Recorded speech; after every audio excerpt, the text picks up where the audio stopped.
Merhaba arkadaşlar, örgü kanalıma hoş geldiniz. Minik kız çocuklarımız için hem kolay hem de çok güzel bir tığ işi pembe yelek yaptım. Bugün bu yelek anlatımını sizlerle paylaşmak istiyorum. Yeleğin örgüsü çok kolay arkadaşlar. Bir günde örüp bitirebilirsiniz. Arka görüntüsüne bakalım. Arka görüntüsü bu şekilde. Model de çok kolay arkadaşlar. Herkesin yapabileceği kolay modeller paylaşıyorum. Bu yelek örgüsü de çok kolay. Yakadan 2 düğme yaptım. Bebeğe giydirip çıkarması kolay. Siz isterseniz bunu tamamını düğmeli yapabilirsiniz. Düğmeler için ayrıca bir düğme iliği yapmadım. Bu yaka bölümünde yaptığım modelleri bakın düğme iliği olarak kullanıyorum. Tersten görüntüsü de bu şekilde.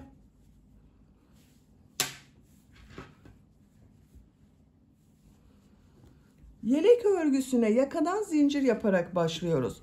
Ben bugün bu yelek anlatımını 6 aylık bebek ölçüsüne göre yapıyorum. Siz benimle aynı sayıda başlayarak bu yelek örgüsünü 3 aylık bebeğe de yapabilirsiniz, 1 yaş bebeğe de yapabilirsiniz arkadaşlar. Benimle aynı sayıda başlayıp bir sıra önce bitirirseniz 3 aylık bebek için olacaktır bu arttırma sırasını. Bu yaka arttırma sırasını bir sıra fazla yaparsanız da 1-2 yaş arası çocuk için olacaktır. Daha büyük çocuklar için yapmak istiyorsanız da bu başlama zincir sayısını daha fazla sayıda başlayabilirsiniz.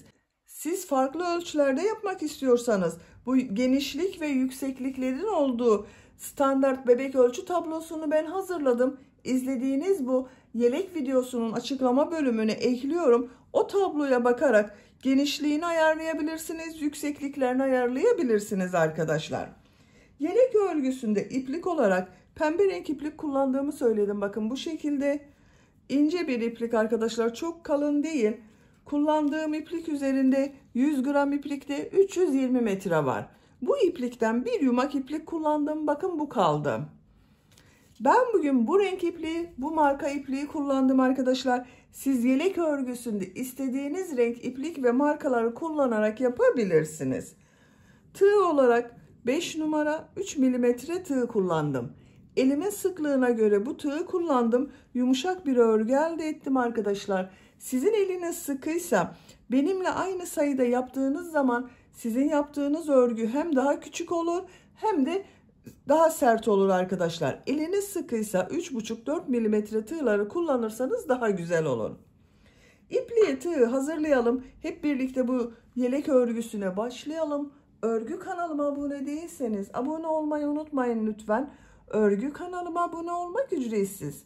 Örgü kanalıma ücretsiz abone olup orada bulunan zil şeklini dokunarak açık yaparsanız kanalıma video yüklediğim zaman ilk önce size bildirim gelir. Örgülerimden herkesten önce sizin haberiniz olur. İzlediğiniz videolarıma beğeni ve yorumlarınızı yaparsanız çok sevinirim arkadaşlar. Hepinize kolay gelsin. İyi çalışmalar.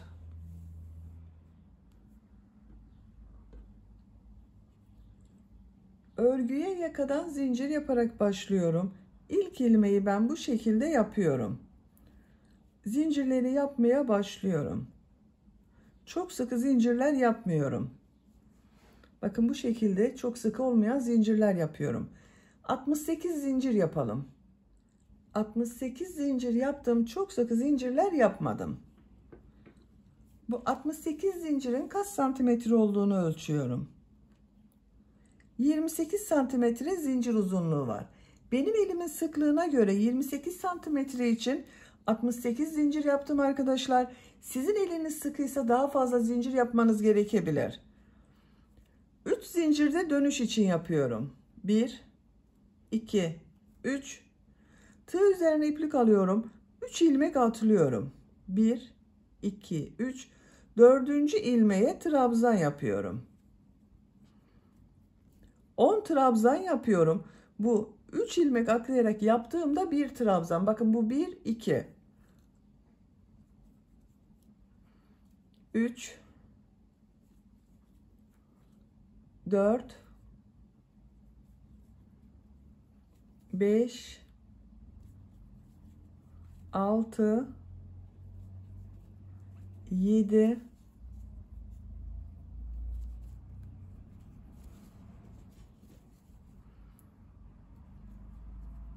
8,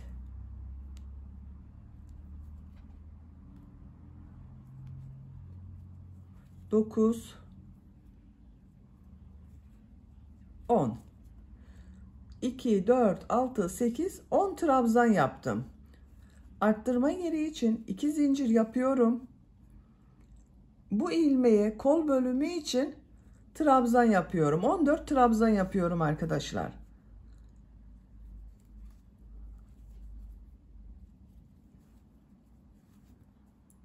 ...14 trabzanı yapalım. Kol bölümü için 14 trabzan yaptım. 2, 4, 6, 8, 10, 12, 14. Arttırma yeri için 2 zincir yapıyorum. 20 trabzan yapıyorum.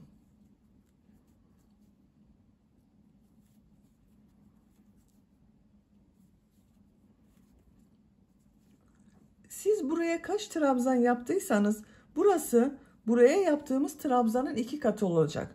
Ben buraya 10 trabzan yaptım. Buraya 20 trabzan yapıyorum. 20 trabzanı tamamlayalım. 20 trabzan yaptım. Bakın görüntüsü bu şekilde oldu. Arttırma yeri için 2 zincir yapıyorum. Kol bölümündeyim arkadaşlar.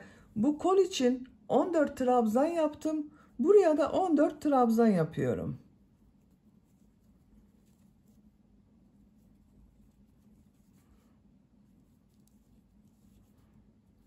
14 trabzanı tamamlayalım. Diğer kol bölümü için 14 trabzan yaptım. Arttırma yeri için 2 zincir yapıyorum. 10 trabzan yapıyorum.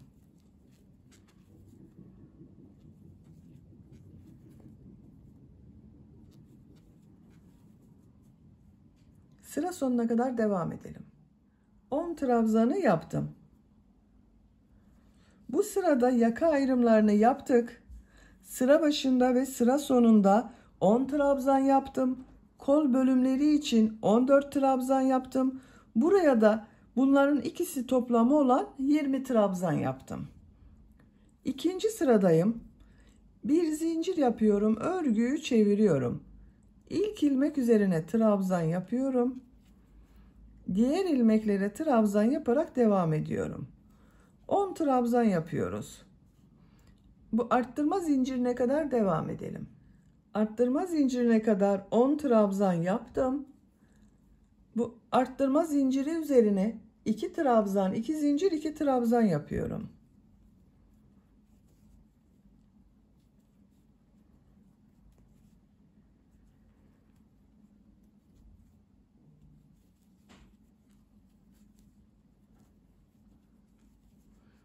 İki trabzan, 2 zincir, 2 trabzan yaptım.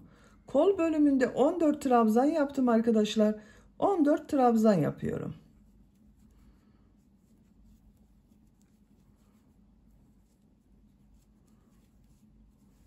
Arttırma zincirine kadar devam edelim.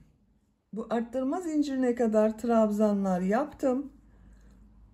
Bu 2 zincir üzerine 2 trabzan, 2 zincir, 2 trabzan yapıyorum.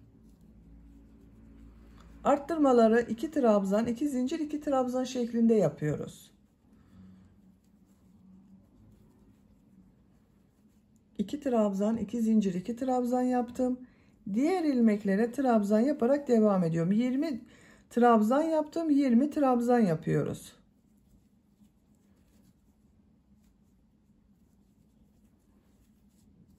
Buraya kadar devam edelim. Arttırma zincirine kadar trabzanlar yaptım. Buraya 2 trabzan, 2 zincir, 2 trabzan yapıyorum.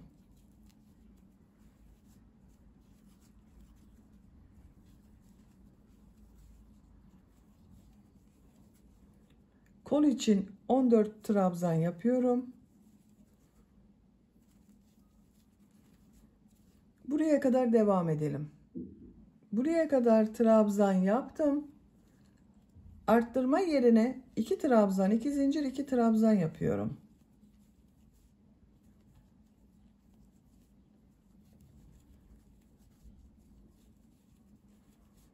Bu 10 ilmek üzerine 10 trabzan yapıyorum.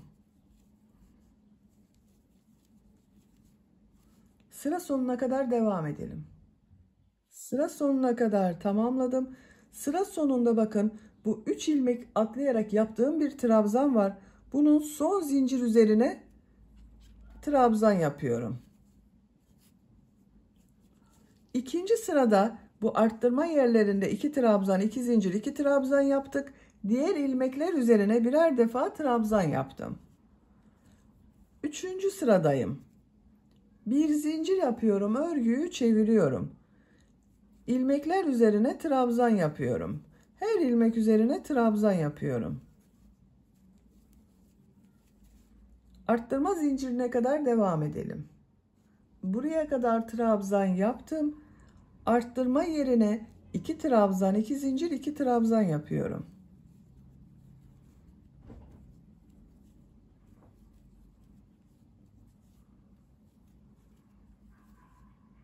İki trabzan, 2 zincir, 2 trabzan yaptım. Diğer ilmeklere birer defa trabzan yapıyorum.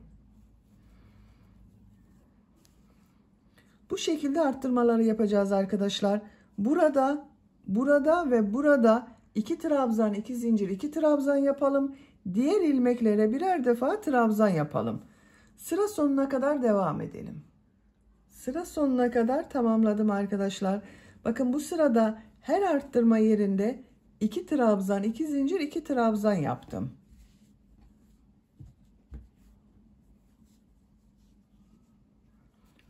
Dördüncü sıradayım. Bir zincir yapıyorum, örgüyü çeviriyorum. İlmekler üzerine trabzan yapıyorum. Arttırma yerine kadar devam edelim. Arttırma yapacağım yere kadar trabzanları yaptım. Arttırma yerine 2 trabzan, 2 zincir, 2 trabzan yapıyorum.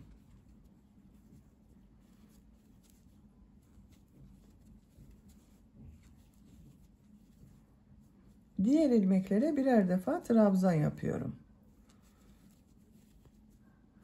Bakın arkadaşlar, burada da arttırma yerine 2 trabzan, 2 zincir, 2 trabzan yaptım.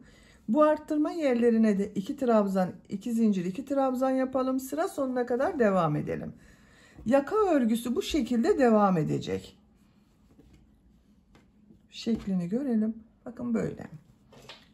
Yapacak olduğunuz çocuğun büyüklüğüne göre bu arttırma yerlerinde 2 trabzan, 2 zincir, 2 trabzan yapalım. İstediğiniz kadar sıra sayısını tekrarlayarak tamamlayalım. Roba örgüsünü arttırmalar yaparak 7 sıra olarak tamamladım. 1, 2, 3, 4, 5, 6, 7.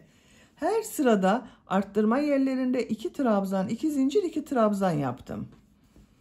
Santimetre olarak ölçüyorum yüksekliği. 8 santimetre yükseklik var. Benim yapacağım ölçü için yeterli. Siz bir büyük olsun istiyorsanız bir sıra daha arttırma devam edebilirsiniz. Tercihinize göre daha büyük istiyorsanız da 2 sıra arttırmaya devam edebilirsiniz. Daha küçük yapmak istiyorsanız benim yaptığımdan bir sıra önce 6. sırada bitirebilirsiniz arkadaşlar.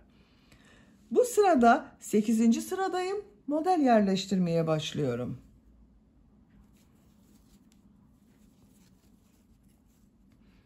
Bir zincir yapıyorum, örgüyü çeviriyorum. 2 ilmek üzerine trabzan yapıyorum.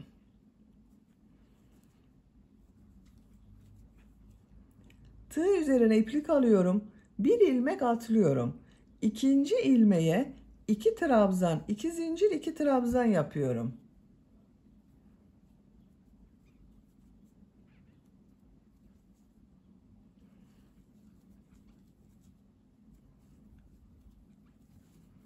Aynı ilmek içine 2 trabzan, 2 zincir, 2 trabzan yaptım. Tığ üzerine iplik alıyorum. 2 ilmek atlıyorum. Üçüncü ilmeğe bir trabzan yapıyorum. Tığ üzerine iplik alıyorum. 2 ilmek atlıyorum. Üçüncü ilmeğe 2 trabzan, 2 zincir, 2 trabzan yapıyorum.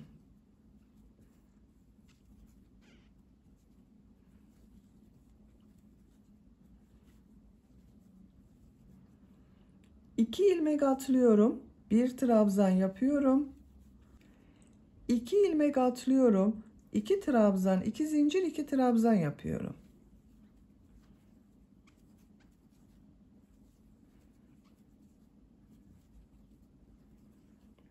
2 ilmek atlıyorum, bir trabzan yapıyorum.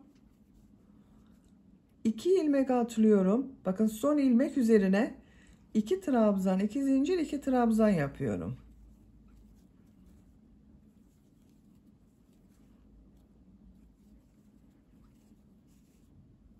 Ön bölüm için buraya 4 model yaptım. 1, 2, 3, 4.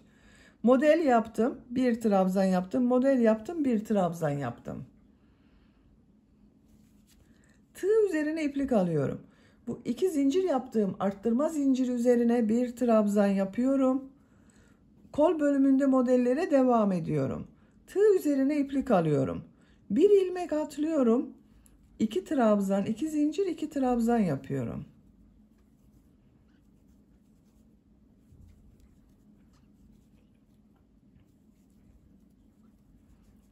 İki ilmek atlıyorum. Bir trabzan yapıyorum. Bir ilmek atlıyorum. İkinci ilmeğe 2 trabzan, 2 zincir, 2 trabzan yapıyorum.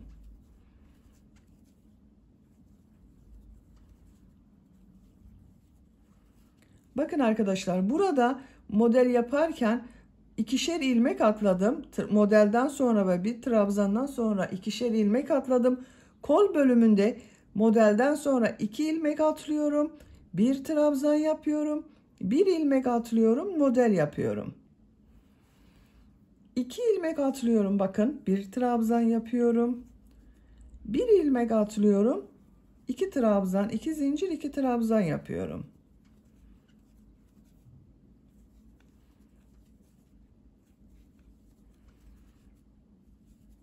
İki ilmek atlıyorum, bir trabzan yapıyorum. Bakın bu şekilde oluyor. Bu arttırma zincirine kadar modelleri yaparak devam edelim. Bu arttırma zincirine kadar modelleri yaptım. Bakın ön bölüm için 4 model yaptım. Kol bölümü için de buraya 1, 2, 3, 4, 5, 6, 7, 8 model yaptım. Tığ üzerine iplik alıyorum. Bu 2 zincir üzerine bir trabzan yapıyorum. Tığ üzerine iplik alıyorum. Bir ilmek atlıyorum. İkinci ilmeğe 2 trabzan, 2 zincir, 2 trabzan yapıyorum. Burası arka bölüm oluyor. 2 ilmek atlıyorum. Bir trabzan yapıyorum. 2 ilmek atlıyorum. 2 trabzan, 2 zincir, 2 trabzan yapıyorum.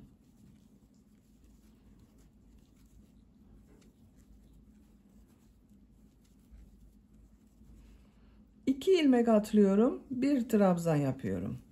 Bakın aralarda ikişer ilmek atlıyoruz. Bu arttırma zincirine kadar devam edelim.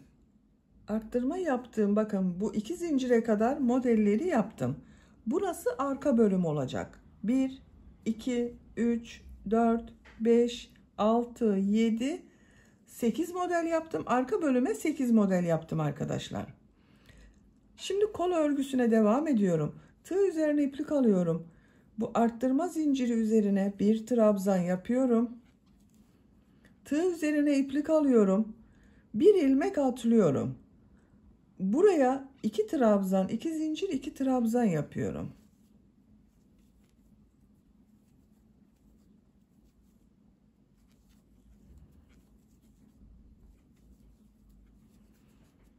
İki ilmek atlıyorum. Bir trabzan yapıyorum.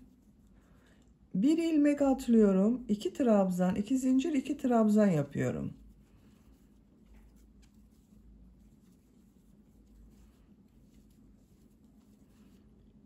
İki ilmek atlıyorum. Bir trabzan yapıyorum. Bir ilmek atlıyorum. 2 trabzan, 2 zincir, 2 trabzan yapıyorum. Bakın kol örgüsünde burada da modelden sonra 2 ilmek atladım. Bir trabzan yaptım. Bir trabzandan sonra bir ilmek atladım. Model yaptım arkadaşlar. Bu kolda da aynısı oluyor. Bu arttırma zincirine kadar modelleri yaparak devam edelim. Arttırma yapacağım yere kadar modelleri yaptım. Tığ üzerine iplik alıyorum. Bir ilmek var. Bu bir ilmeği atlıyorum. Bu arttırma yaptığım boşluğa bir trabzan yapıyorum. Ön bölümde modelleri yerleştireceğiz. Bakın diğer ön bölümde bu arttırmadan önce bulunan ilmek üzerine model yaptım. Burada da aynı yapıyorum denk gelmesi için. Tığ üzerine iplik alıyorum. Bu ilk ilmek üzerine 2 trabzan, 2 zincir, 2 trabzan yapıyorum.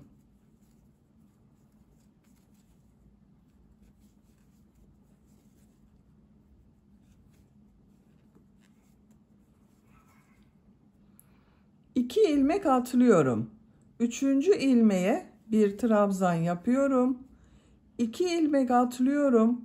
Üçüncü ilmeğe 2 trabzan, 2 zincir, 2 trabzan yapıyorum.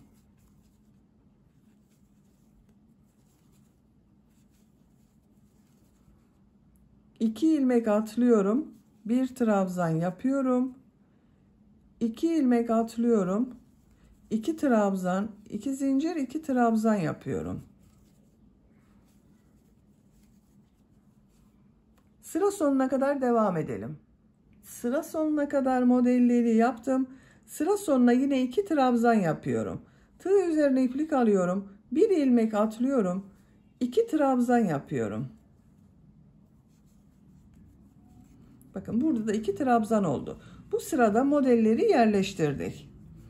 Kaç model yaptığımı sayıyorum. 1, 2, 3, 4, 5, 6, 7, 8, 9, 10, 11, 12, 13, 14, 15, 16, 17, 18, 19, 20, 21, 22, 23, 24, 25, 26, 27, 28, 29, 30, 31, 32 model var. Şimdi kolları gövdeden ayırmak için işaret yapıyorum arkadaşlar. Ön bölümler için 4 model ayırıyorum. 1, 2, 3, 4.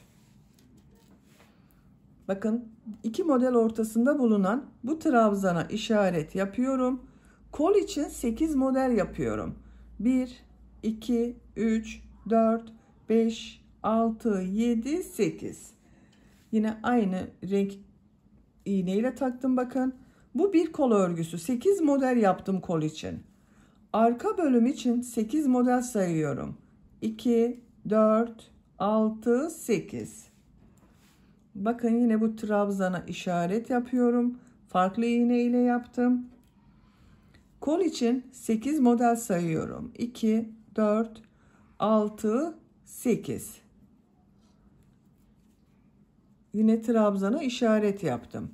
Diğer ön bölüm için de 2, 4 model kaldı. Bakın kolları işaret yaptık. Siz iplik ile de işaret yapabilirsiniz.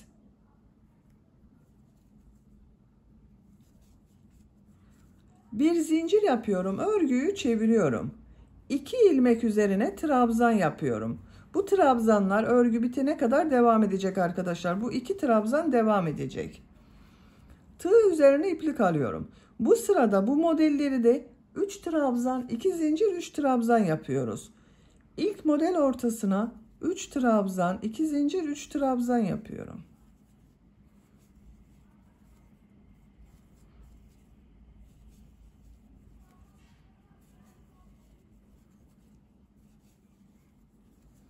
Üç trabzan, 2 zincir, 3 trabzan yaptım. Trabzan üzerine trabzan yapıyorum.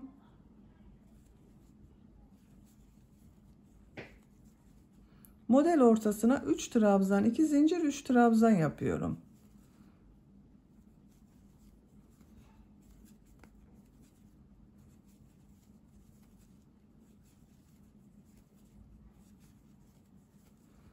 Trabzan yapıyorum. Bakın 3 trabzan, 2 zincir, 3 trabzan yapıyoruz. İşaret yaptığım bu trabzana kadar devam edelim. Ön bölümde 4 modeli yaptım. 1, 2, 3, 4. Bakın kol için işaret yaptığım bu trabzan üzerine bir trabzan yapıyorum. İşareti bu trabzana alıyorum. Tığ üzerine iplik alıyorum. Kolda 8 model ayırdım. Bu 8 modeli farklı yapıyorum. Model ortasına 7 trabzan yapıyorum.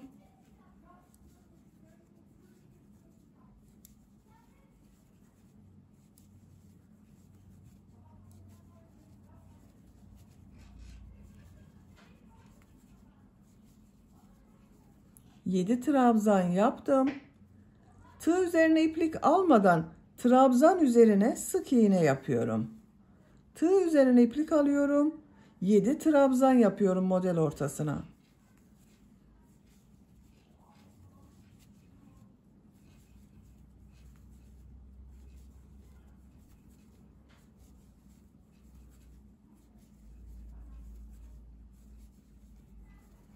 Yedi trabzan yaptım. Trabzan üzerine sık iğne yapıyorum. Model ortasına 7 trabzan yapıyorum. Bakın bu şekilde oluyor kolun örgüsü.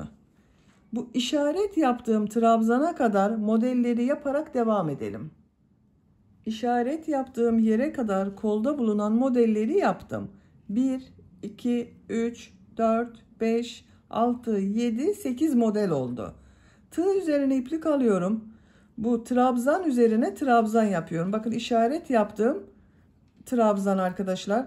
İşareti bu trabzana takıyorum.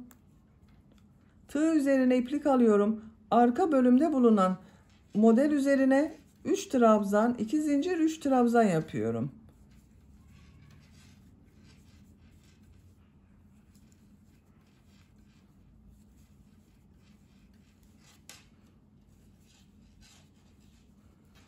Trabzan üzerine trabzan yapıyorum. Model ortasına 3 trabzan, 2 zincir, 3 trabzan yapıyorum. Bu işaret yaptığım bakın trabzana kadar modelleri yaparak devam edelim. Arka bölümde modelleri yaparak kol için işaret yaptığım trabzana geldim. Bu trabzan üzerine bir trabzan yapıyorum. Bu kolda da 8 model ayırdım. Burada yaptığım gibi 7 trabzandan oluşan model yapıyorum. İlk model üzerine 7 trabzan yapıyorum.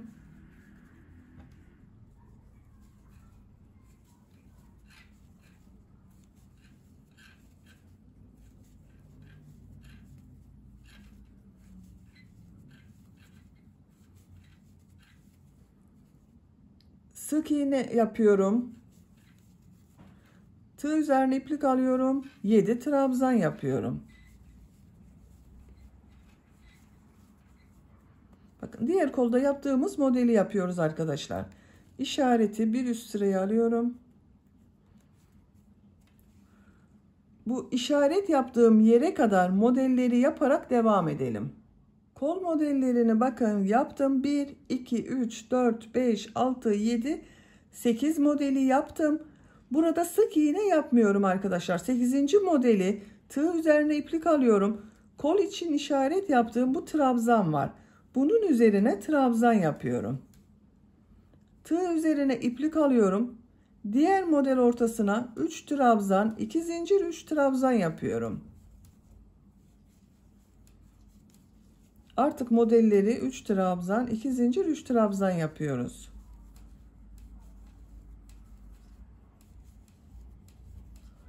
Trabzan üzerine trabzan yapıyorum. Model ortasına 3 trabzan, 2 zincir, 3 trabzan yapıyorum.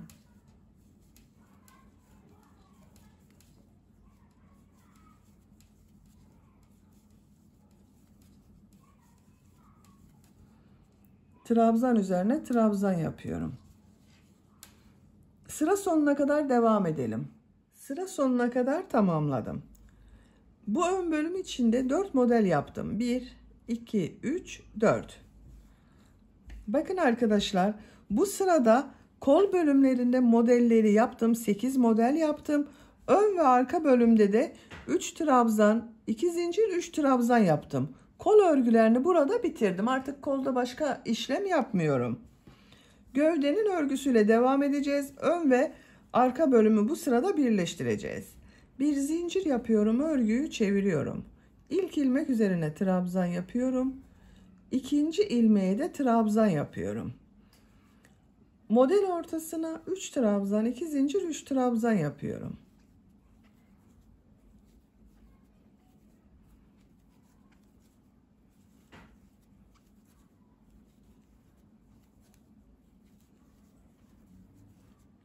Trabzan üzerine trabzan yapıyorum. Tekrar model ortasına 3 trabzan, 2 zincir, 3 trabzan yapıyorum. Kol altında model yaptığımız, bakın bu bir trabzana kadar devam edelim. Kol için işaret yaptığım trabzana kadar ön bölümde modelleri yaptım. 1, 2, 3, 4 model oldu. Buraya trabzan yaptım. Kol altı için 3 zincir yapıyorum. Çok sıkı zincirler yapmıyorum. Tığ üzerine iplik alıyorum. Ön ve arka bölümü birleştireceğiz. Kolda ayırdığımız, bakın bu modelleri atlayacağız arkadaşlar. 1, 2, 3, 4, 5, 6, 7, 8 modeli atlıyorum. İşaret yaptığım, bakın bu trabzan üzerine trabzan yapıyorum. Model ortasına 3 trabzan, 2 zincir, 3 trabzan yapıyorum.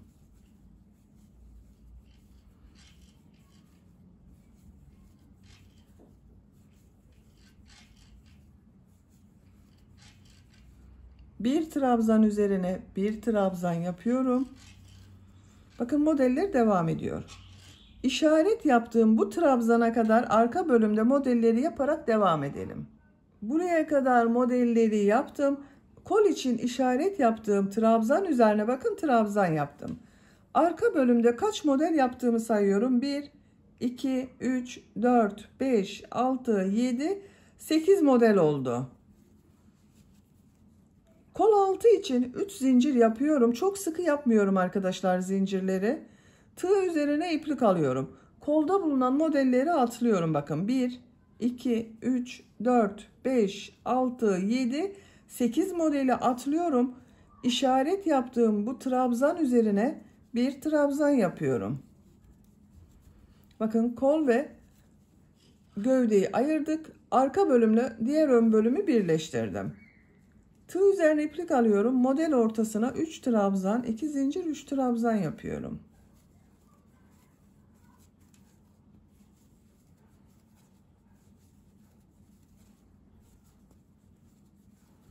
Bir trabzan üzerine trabzan yapıyorum. Sıra sonuna kadar devam edelim. Sıra sonuna kadar tamamladım. Sıra sonunda yine 2 trabzan yaptım. Bu sırada bakın ön ve arka bölümü birleştirdik. Kol bölümünü gövde bölümünden ayırdık.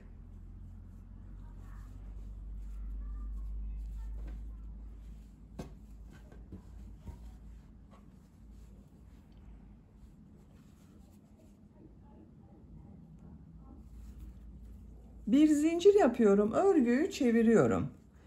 2 ilmek üzerine trabzan yapıyorum. 2 trabzan yapıyorum. Bu trabzan örgü bitesiye kadar devam edecek arkadaşlar. Tığ üzerine iplik alıyorum. Model ortasına 3 trabzan, 2 zincir, 3 trabzan yapıyorum.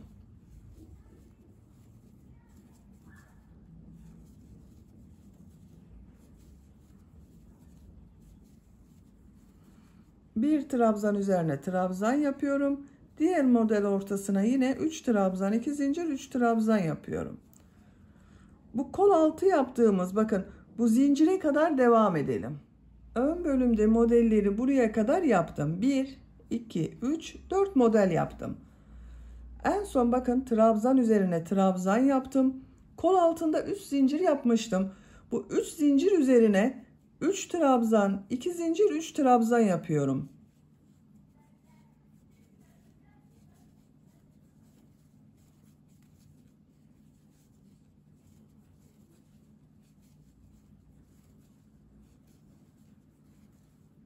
Üç trabzan, 2 zincir, 3 trabzan yaptım. Trabzan üzerine trabzan yapıyorum. Diğer model ortasına 3 trabzan, 2 zincir, 3 trabzan yapıyorum.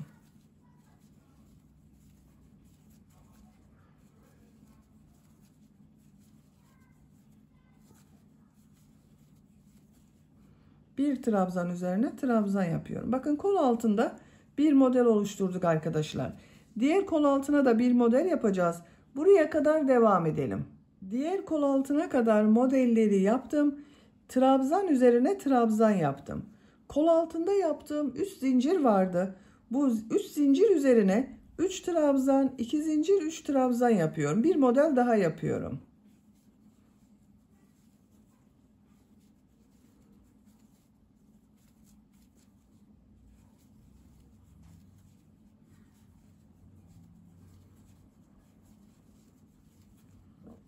Trabzan üzerine trabzan yapıyorum. Model üzerine 3 trabzan, 2 zincir, 3 trabzan yapıyorum. Bakın burada da bir model oluşturduk arkadaşlar. Sıra sonuna kadar devam edelim. Sıra sonuna kadar tamamladım. Bakın kol altının görüntüsü böyle. Her iki kol altında birer tane model yaptım. Bir sıraya kaç model yaptığımı sayıyorum. 2, 4, 6, 8, 10, 12, 14, 16, 18. Bir sıra üzerinde 18 model var arkadaşlar. Gövde bölümünün örgüsü bu 18 model ile devam edecek. Bir zincir yapıyorum, örgüyü çeviriyorum. 2 ilmek üzerine trabzan yapıyorum. Model ortasına 3 trabzan, 2 zincir, 3 trabzan yapıyorum.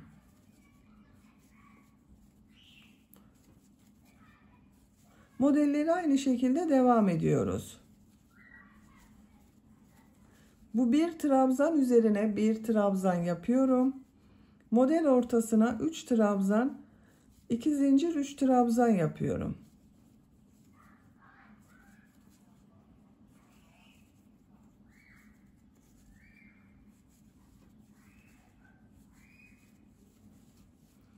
Bu modele kadar devam edelim. Kol altında yaptığım modele kadar bakın 1, 2, 3, 4 model yaptım. Burada yaptığım bir trabzan var. Bunun üzerine trabzan yapıyorum. Kol altında bulunan model üzerine 3 trabzan, 2 zincir, 3 trabzan yapıyorum.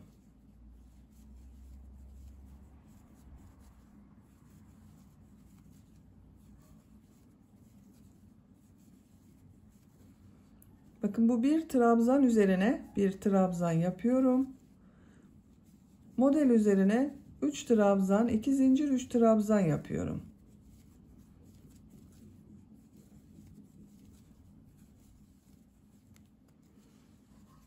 Buraya kadar devam edelim. Burada da yine bakın bu bir trabzanları unutmayalım arkadaşlar. Bir trabzan üzerine trabzan yapalım. Model üzerine 3 trabzan, 2 zincir, 3 trabzan yapalım. Bu trabzan üzerine yine bir trabzan yapalım. Sıra sonuna kadar devam edelim. Sıra sonuna kadar tamamladım. Bir zincir yapıyorum. Örgüyü çeviriyorum. 2 ilmek üzerine trabzan yapıyorum.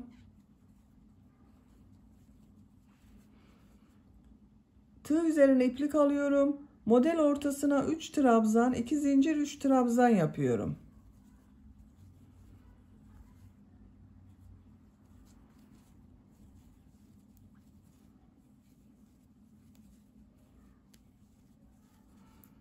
Bir trabzan üzerine bir trabzan yapıyorum.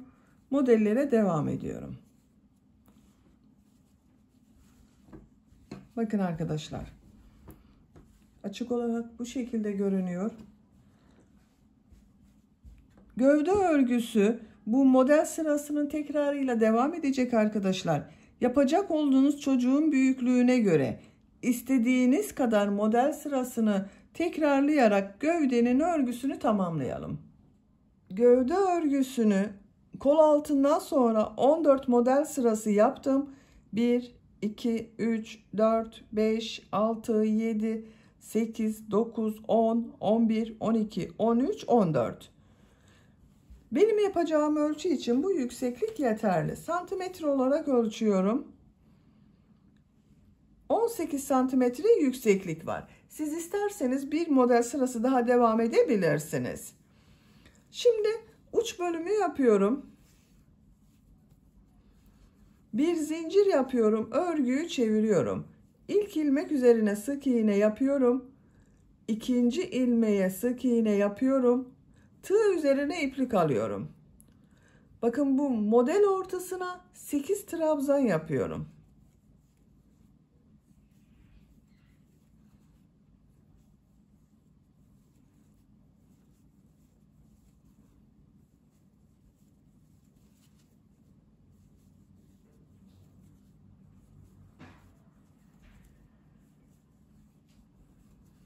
Sekiz trabzan yaptım.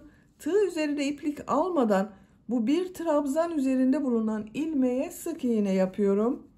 Tığ üzerine iplik alıyorum. 8 trabzan yapıyorum.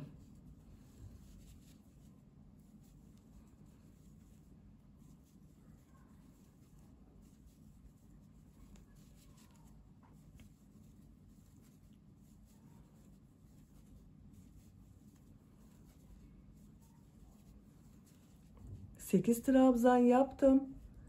Tığ üzerine iplik almadan ilmek üzerine sık iğne yapıyorum. Tığ üzerine iplik alıyorum. 8 trabzan yapıyorum. Bakın bu şekilde model elde ediyoruz. Sıra sonuna kadar devam edelim. Sıra sonuna kadar modelleri yaptım. Bu ilmeğe sık iğne yapıyorum. Bakın görüntüsü böyle oldu. Ön pattayım. Ön pattada bu modellere devam ediyorum. Ön patta yaptığım modelleri 5'er trabzan yapıyorum arkadaşlar. Tığ üzerine iplik alıyorum. Bakın bu ilmeğe 5 trabzan yapıyorum.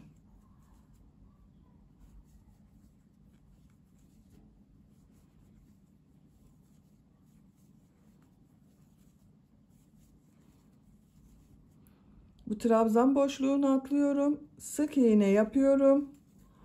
Tığ üzerine iplik alıyorum. Buraya 5 trabzan yapıyorum.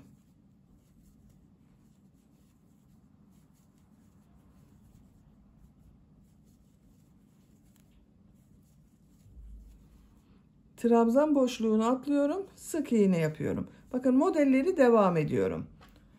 Bu yaka başlangıcına kadar devam edelim.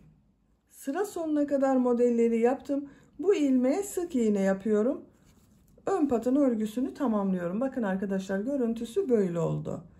Yaka çevresinde de sık iğne yapıyorum. İlk ilmeğe sık iğne yapıyorum. Diğer ilmeklere sık iğne yaparak devam ediyorum.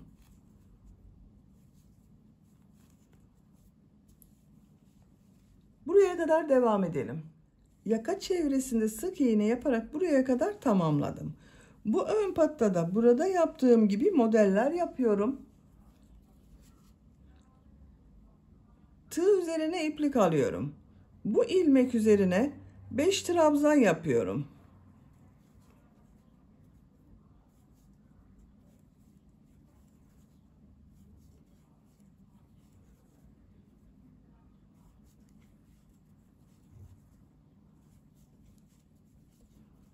Trabzan boşluğunu atlıyorum. Bu ilmek üzerine sık iğne yapıyorum.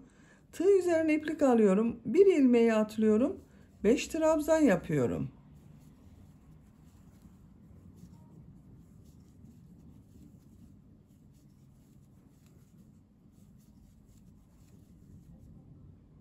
Sık iğne yapıyorum.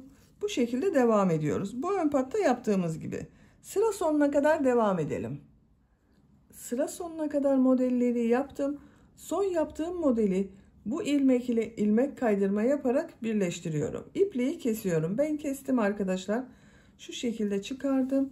Bakın ön patın görüntüsü bu şekilde oldu. Buraya 2 tane düğme diktim. Siz isterseniz tamamını düğmeli yapabilirsiniz. Bakın düğme için ayrıca bir düğme iliği yapmıyorum. Bu diğer ön patta yaptığım boşlukları düğme iliği olarak kullanıyorum. Bakın burada boşluklar var. Bunları düğme iliği olarak kullanıyorum. Siz isterseniz 4-5 tane düğme yapabilirsiniz. Böylece yelek örgüsünde bitirmiş oldum. Yelek örgüsünde bir iplik bitti. Bu kaldı bakın. Bir yumak iplik kullandım. Bitmiş olarak size ölçülerini söylüyorum. Kol altının buradan gövde genişliğini ölçüyorum. 26 santimetre. Yüksekliğini ölçüyorum. Omuzdan yükseklik 32 santimetre. Kol altından yüksekliğini ölçüyorum. 19 santimetrede kol altı yüksekliği var. Ben bugün 6 aylık bebek için yaptım. Çok güzel oldu arkadaşlar. Beni dinlediğiniz ve izlediğiniz için hepinize çok teşekkür ederim. Örgü kanalıma abone değilseniz abone olmayı unutmayın lütfen. Örgü kanalıma abone olmak ücretsiz. Örgü kanalıma ücretsiz abone olup orada bulunan zil şeklini dokunarak açık yaparsanız kanalıma video yüklediğim zaman ilk önce size bildirim gelir. Örgülerimden herkesten önce sizin haberiniz olur. İzlediğiniz videolarıma beğeni ve yorumlarınızı yapmayı unutmayın lütfen arkadaşlar. Sizlerle yeni örgülerde görüşmek dileğiyle. Hoşça kalın, sevgiyle kalın.